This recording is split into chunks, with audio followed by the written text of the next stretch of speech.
할렐루야. 최근에 한국의 가요계에 나이 70 먹은 소유석 가수가 센세이션을 이루고 있다고 합니다. 그가 너 늙어봤냐? 나는 젊어봤다. 너 늙어봤냐? 나는 젊어봤단다. 이제부터 이 순간부터 새 출발하련다. 젊은 사람들에게 노인을 경시하는 그런 풍조를 일깨우고 이제 노인을 존경하며 노인을 선대하는 그런 분위기를 만들고 또 나이 먹은 분들은 소망 가운데서 힘을 잃지 않고 새롭게 살게 하는 그런 귀한 소망을 비추는 그런 빅 히트곡을 내놓았습니다. 늙은 사람에게도 희망이 있다는 말이지요. 나이에 상관없이 소망을 가지고 희망을 가지고 살 수 있다는 말이지요. 우리의 소망은 어디에 있습니까? 우리의 소망은 주님에게 있는 줄로 믿습니다. 우리의 소망은 예수님에게 있는 것입니다. 보통 세상 사람들은 세상적인 것에 소망을 두지요. 그러나 세상은 우리에게 만족을 주지 못합니다. 세상의 정치와 경제와 사유와 교육과 도덕까지 우리가 기대할 것이 하나도 없는 것입니다. 여러분, 우리의 사람도 마찬가지예요. 먹고 싶은 욕망이 어느 정도 채워지고 나면 입고 싶은 욕망이 생기고 가지고 싶은 욕망이 생깁니다. 다 가나다 시험에 들어갑니다.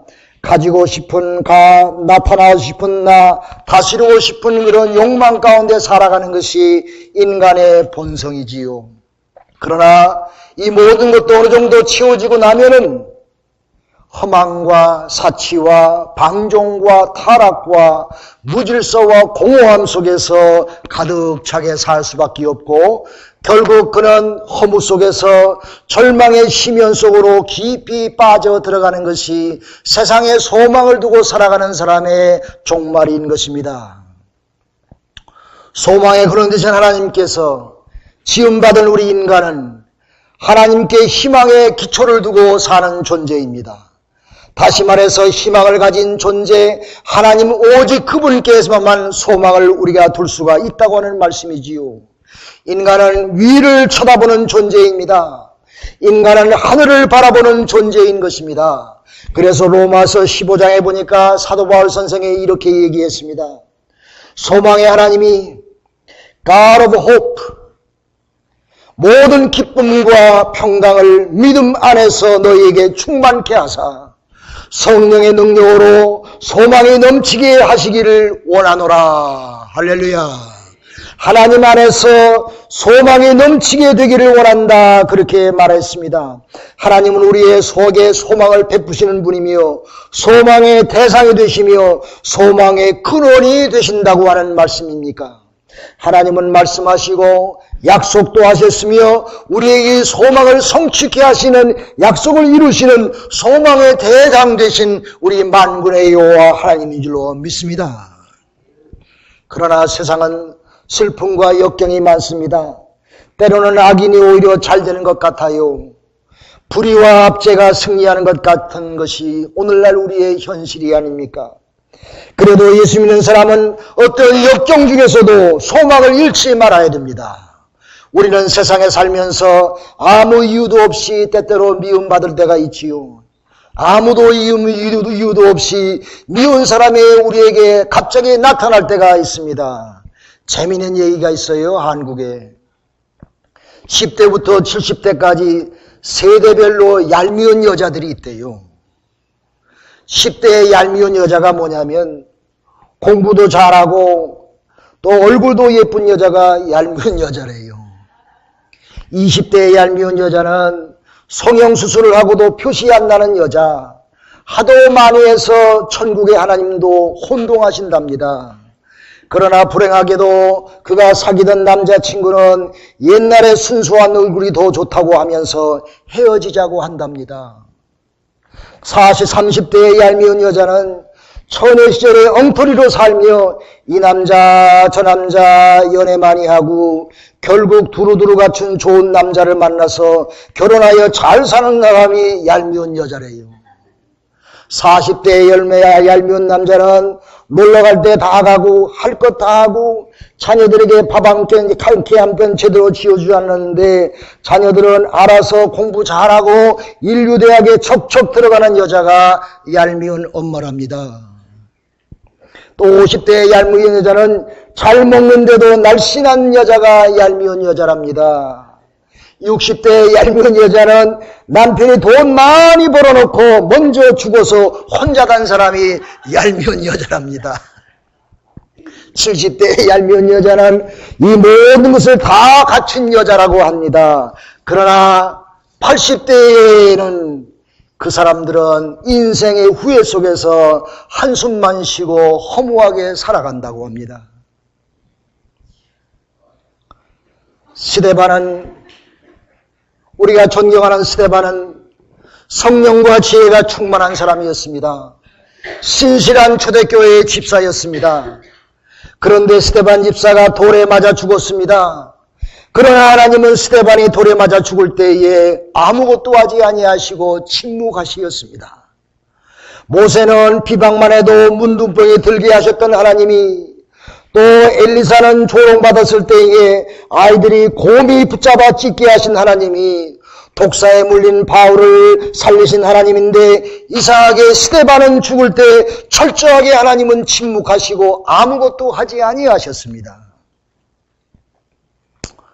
어떤 사람이요, 교회에서 예배드리고 교회에 여러 가지로 봉사하다가 집으로 가다가 찬송 부르고 성령 충만하면서 집에 갔는데 가던 중에 도둑을 막아가지고 가지고 가던 가방을 날치게 당했어요. 그분은 너무 억울해서 집에 가서 실컷 울었다고 합니다. 가방 속에 들어있는 물건 때문이 아니라 그런 상황에서 자기를 지켜주시지 않은 하나님이 야속해서 울었답니다. 내가 너와 함께라 하리라고 약속하신 하나님, 악한 자가 너를 만지지도 못하리라 말씀하신 하나님, 이럴 수가 있습니까? 나는 하나님 앞에 충성하고 교회 일도 잘하고 예배도 잘 드리고 집에 가는데 왜 나한테 이런 일이 있습니까? 그렇습니다. 우리 생활 가운데 하나님이 그럴 수가 있는 것입니다.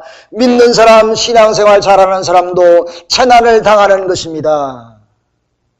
예측하지 못했던 큰 병이 찾아옵니다. 큰 근심이 갑자기 생깁니다. 사랑하는 사람이 급작스럽게 죽습니다. 철석같이 믿던 사람이 나를 배신합니다. 어처구니 없는 현실 앞에서 이런 것을 항의할 수가 있습니다. 하나님, 나는 믿음 갖고 사는데 왜 나를 도와주지 아니하셨습니까? 하나님이 왜 나를 막아주지 아니하셨습니까? 하나님이 왜 나를 지켜주지 아니하셨습니까? 교회에서도 시험 받습니다. 내가 충성하고 헌신하는데 왜 사람들이 나에게 해코지하며 나쁜 일 하면서 나에게 질투하고 나쁜 얘기합니까? 하나님이 어찌하셨습니까? 이렇게 우리는 믿음 생활하면서 하나님 앞에 참 하소연할 때가 때때로 있는 것입니다. 그러나 사랑하는 여러분, 사순절의 예수님을 생각해 보세요. 지금 우리들이 생각한다면 하나님의 아들 예수님은 어떻게 돌아가셔야 됩니까? 예수님 같은 의인이, 예수님 같은 성인이, 예수님이 하나님의 아들이시며 하늘의 영광을 버리고 이 땅에 오셔서 섬기는 자의 삶을 사시며 의롭고 선하게 섬기면서 정말로 머리 들고 없이 사시다가 예수님이 죽으셨는데 그 죽음을 보면 얼마나 비참합니까? 아름다운 장례식이 되어야 되는데 예수님의 죽음은 아주 처형식의 죽음이었습니다. 조롱받는 죽음이었습니다. 저주받은 죽음이었습니다. 그 사람의 죽음은, 옛날의 십자가의 처형은 저주 중의 저주이며 비극 중의 비극의 죽음인 것입니다. 예수님의 장례식은 한두 사람이 예수님의 시체를 내려다가 무덤에다 가두는 것이 장례 예식이었습니다. 예수님이 그렇게 죽으셨다고 해서 예수님이 그분의 잘못으로 죽으셨습니까? 예수님이 그분의 죄값으로 그렇게 가셨습니까? 예수님이 그런 죽음을 당했다고 하나님께로부터 버림을 받은 것입니까? 우리가 재난과 어려움을 당했다고 하나님이 우리를 돌보지 아니하시는 것입니까? 사랑하는 성도 여러분, 하나님은 그때 어디 계셨습니까? 하나님은 그때 십자가 위에서 예수님과 함께 처형받으셨습니다. 예수님과 함께 계시었습니다. 하나님은 하나님의 백성의 고통의 현장에 함께 하신 줄로 믿으시기 바랍니다. 예수님이 십자가 위에서 처절하게 죽으시는 순간 예수님도 그 아들 예수와 함께 계셨다고 하는 말씀인 것입니다. 하나님은 언약의 하나님으로서 언제든지 우리와 함께 하십니다. 어제나 오늘이나 내일이나 기쁜 때나 슬픈 때나 삶의 때나 죽음의 때나 하나님의 뜻대로 사는 사람과 늘 하나님은 우리와 함께 계십니다.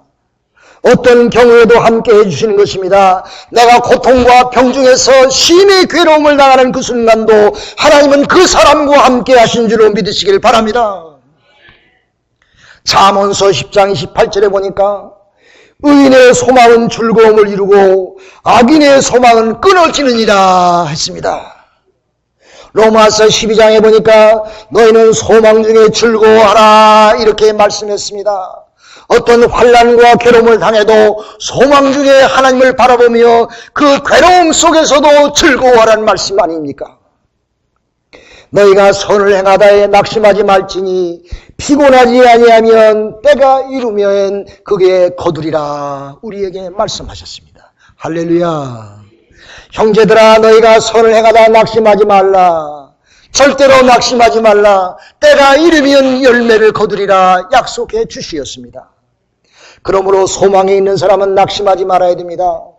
특별히 하나님을 소망으로 삼고 사는 사람은 절대로 우리가 가정에서, 사회에서, 직장에서, 교회에서 어떤 일도 낙심해서는 아니 된다는 말씀을 믿으시기를 간절히 바랍니다. 여러분 이 세상에서요 야곱의 형 예서 같은 사람이 참 많아요. 세상에 소망을 두고 사는 사람의 표상이지요. 조금 배가 고프다고 동생 야곱에게 장자권을 아버지로부터 받은 영광을 위대한 동생에게 팥죽 한 그릇에 빼앗기고 말았습니다. 에서는 팥죽 한 그릇에 장자권을 팔아버렸습니다. 하나님의 축복을 다 넘겨보았습니다. 에서는 현실적인 안전과 만족을 얻기 위해서 하나님께 대한 꿈과 희망과 믿음을 버렸던 것입니다. 팥죽 한 그릇에 내던진 대표적인 인간인 것입니다. 그러므로 에서는 현실에 급급한 사람이 에서 같은 사람입니다. 미래가 없는 사람이 에서 같은 사람입니다. 하나님의 약속의 복을, 축복을 경히 여기는 사람이 에서 같은 사람입니다. 사랑하는 성도 여러분, 우리가 살다 보면 배고플 때가 많이 있지요. 절망감에 빠질 수가 있지요. 고통 속에 빠질 수가 있지요. 그러나 결코 우리는 팥죽 한 그릇에 내 장래와 하나님께서 나에게 주신 약속과 영생의 세계를 바꿀 수가 없습니다. 우리는 아무리 배고프고 힘들고 어렵다고 할지라도 하나님을 바라봅니다. 하나님과 바꾸고서는 아니 됩니다.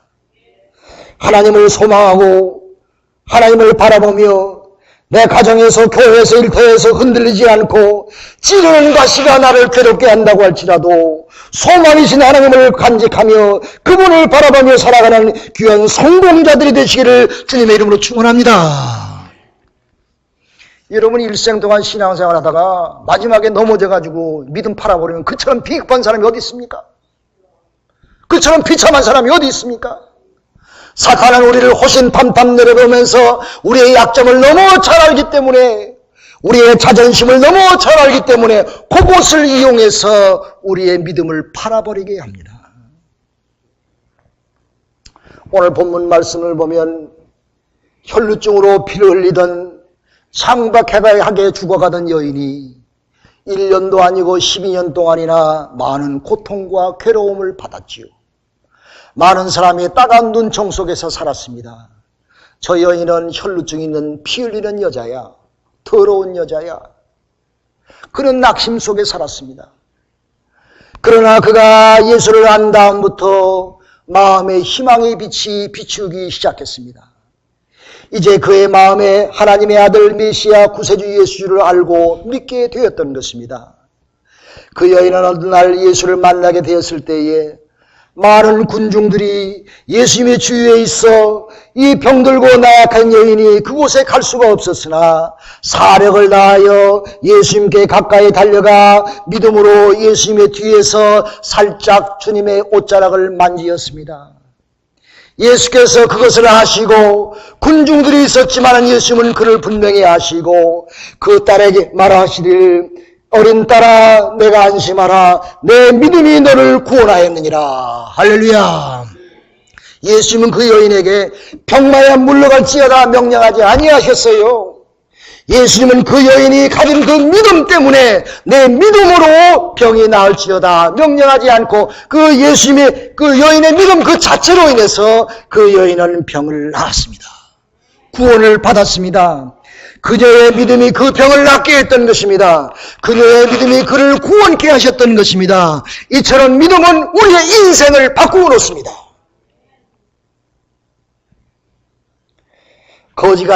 거지같이 살던 두 소경이 예수를 만나게 되었어요. 예수를 따라오면서 소리를 질렀습니다. 다윗의 자손이여 우리를 불쌍히 여기소서. 예수께서 묻기를 너희는 내가 너희 눈을 띄게 할 줄을 믿느냐 물어보셨어요. 그들이 대답하기를 오 주여 우리는 믿나이다. 그 소경들을 예수를 메시아로 믿었습니다. 그 소경들이 예수를 다윗의 자손 예수여라고 불렀습니다. 이 말은 예수를 메시아로 믿고 예수에게 소망을 두고 산다고 하는 말씀이지요. 예수님께서 그들을 기뻐 받으시면서 그들의 눈을 만지시면서 내 믿음대로 될지어다. 너의 믿음대로 되라. 이렇게 말씀하시니 그들의 눈이 밝아졌던 것입니다. 예수님께서 그 소경들에게 병마에 물러갈지라 명령하지 아니하셨어요. 예수님께서 소경들에게 너의 믿음대로 될지어다 말씀하셨습니다. 사랑하는 여러분, 실제로 우리가 이 땅에서 성장하는 것은 이 땅에서 승리하는 것은 우리의 믿음만큼 되는 줄로 믿으시길 바랍니다. 내가 믿음에 큰 것만큼 내가 세상에서 하나님의 큰 영광을 돌리고 삽니다. 내가 믿는 것만큼 내 장막이 넓어집니다. 내가 믿는 그 믿음만큼 하나님의 축복을 받게 되어 있는 것입니다. 사랑하는 여러분, 이왕의 믿음 생활하는데 정말 칭찬받는 이런 귀한 믿음을 갖고 사시기를 주님의 이름으로 축원합니다. 이왕의 믿음 생활하는데 하나님이 기뻐하시는 믿음을 가져야지. 하나님께 축복받는 믿음을 가져야지. 사랑하는 여러분, 위대한 믿음을 가지셔서 하나님께 영광 돌리며 여러분의 개인의 삶 속에 큰 복이 넘치시기를 주님의 이름으로 축원합니다. 생명 되신 예수님께서 죽은 소녀에게 말하기를 저가 잔다고 그랬어요. 죽었는데 왜 예수님은 생명 되시기 때문에 예수님께서 그 소녀의 손을 잡으시며 일으키시니 그 소녀가 죽었다가 깨어나 다시 살았습니다. 사랑하는 여러분, 주님만 바라보시기를 바랍니다. 여러분 믿음 생활하면서 절대로 사람 바라보지 마세요. 김 목사, 김 장로, 김 집사, 김 권사 바라보지 마세요. 오직 주님 바라보시기를 바랍니다. 소망 되신 주님 바라보시기를 바랍니다. 사람 바라보면 그 사람 때문에 넘어집니다. 분명히 넘어지게 돼 있어요. 왜? 사람이니까. 그러므로 우리는 소망 되신 주님을 바라보고 예수님 바라보면서 믿음 생활할 때에 여러분께서 많은 축복과 영광을 받으실 줄로 믿습니다. 기도합시다.